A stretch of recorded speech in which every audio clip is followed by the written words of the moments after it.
Harrison and Big Ben don't buy into the brotherhood, his word, maybe the brotherhood's not that important. I also know Big Ben and James Harrison hit. When you start attacking the messengers and not the message, they're on to something. That brotherhood couldn't beat Blake Bortles at home in the playoffs or Baker Mayfield. That brotherhood in the last 11 games against playoff teams, 1-10, averaging 15 points, giving up 28. The Steelers' culture forever under Tomlin was talent and toughness. I like those qualities. And I guess brotherhood. But with the Chiefs and the Seahawks and McVay's Rams and Shanahan's 49ers, I get the toughness and the talent too. But I get discipline and schemes like smart football. Have you ever noticed over the last 10 years, as football has gotten much smarter, more motion, more deception, more looks, there's so many great coaches out there. D'Amico Ryans, Mike McDonald on the defensive side, McVay, Shanahan, offensive side. Have you noticed during that time, the Steelers have become less relevant? That's why I defended old guy Aaron Rodgers this year. Was he part of the brotherhood? No, he was the new guy. But the offense finally looked like grown-ups. Fewer penalties, fewer turnovers. Yeah, Aaron Rodgers, the new guy, walked in at 42. And it's like, oh, this is, despite having some limitations at wide receiver, you're like, oh, this is how an offense should function. That Steeler brotherhood has not beaten a top 10 quarterback in the playoffs in 15 years. And Big Ben and James Harrison called it out. You know, Mike Tomlin, bottom 10 offense, 7 years. Why? Not innovative, not creative. You can win with defense. Seattle did it. But a sophisticated, progressive, new approach, new looks, not just what the Steelers do. Let's spend more money. Yeah, it's really interesting to me because, first of all, you want to use that Steelers-Browns game. I don't think you want to use that game to defend Ben Roethlisberger, who literally could not stop turning the ball over 4 interceptions. And it was just, I remember watching that game live, and I couldn't believe what I was watching. I mean, the score was 28-0 in the first quarter. Fumble, return, touchdown, interception, punt, interception. Boom. You're down 28-0, 35-7. Ben Roethlisberger was a big part of that. We can blame Mike Tomlin, don't get me wrong.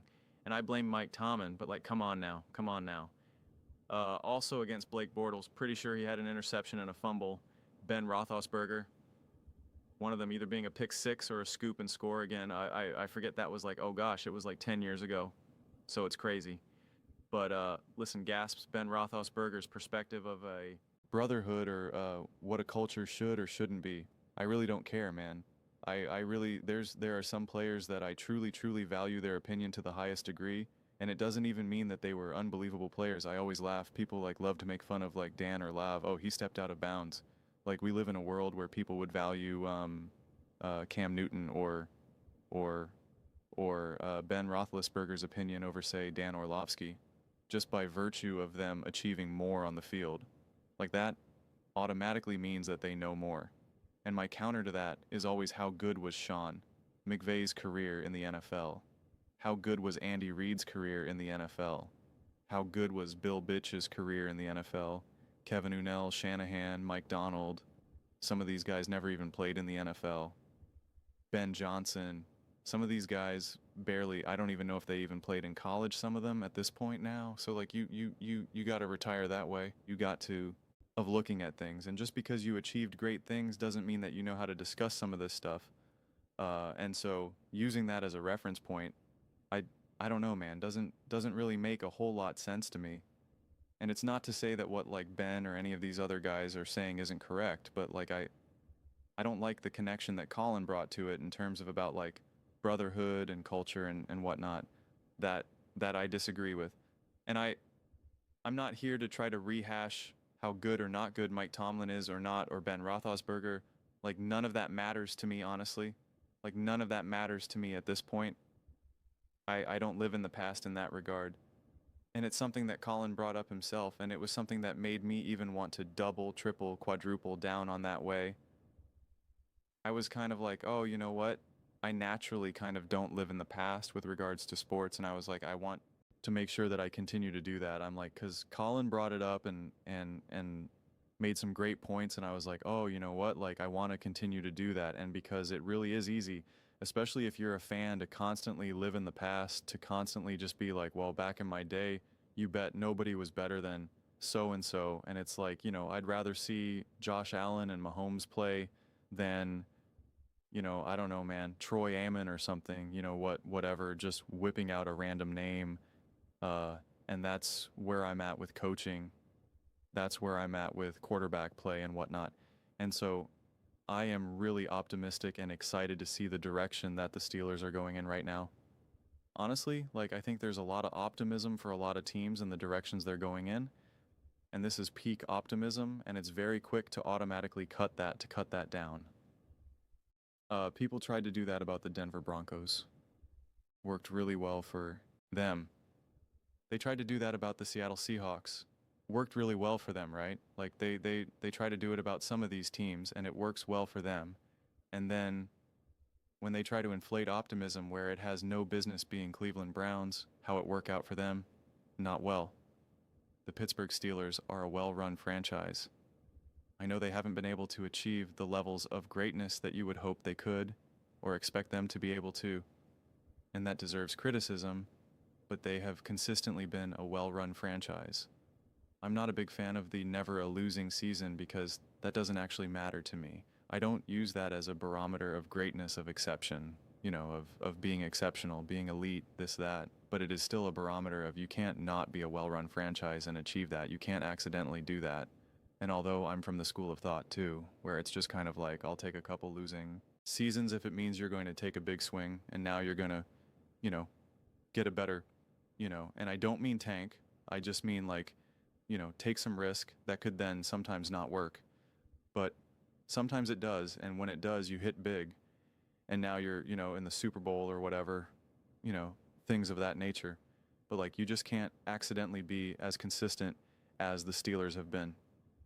So they are a well-run franchise. They do things the right way. Often they haven't been able to elevate. They haven't been able to maximize. That is undeniably true. Undeniably true. But to now just like try to poke holes and pop the culture, the brotherhood, etc. Like Colin tries to make, he makes a lot of like value statements on the Pittsburgh Steelers. And I don't get it. I really don't. When the NFL is littered with teams like the Cleveland Browns and the Tennessee Titans and the Carolina Panthers, who maybe are just beginning to turn this thing around, the Commanders before they got Jaden Daniels and got new ownership, like there's just a lot of nonsense, a tremendous amount of chaos, and teams that are just circling the drain year after, like the Arizona Cardinals and whatnot. It just doesn't make a lot of sense to me to constantly just poke at the Steelers. Poke at the Steelers, poke at the Steelers, poke at the Steelers. It doesn't make a lot of sense, honestly. Yeah, just way I view it. But those are just my thoughts. I'd absolutely love to hear yours. What do you guys all think about the Pittsburgh Steelers and the brotherhood?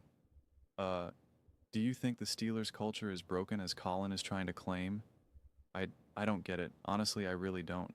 Let me know your thoughts. I read every single comment, so whether you agree with me or disagree with me, either way, let's get to some discussions. Let's get some fights. But ultimately, let's just have some fun. And please do consider subscribing. We're building an amazing community here and absolutely love to see you part of it. I want to build something that we all generally feel connected to, something that we're really excited to be part of. I think we're well on our way to doing it. Please don't forget to give this video a thumbs up, as it really does help the visibility and the algorithm. Thank you so much.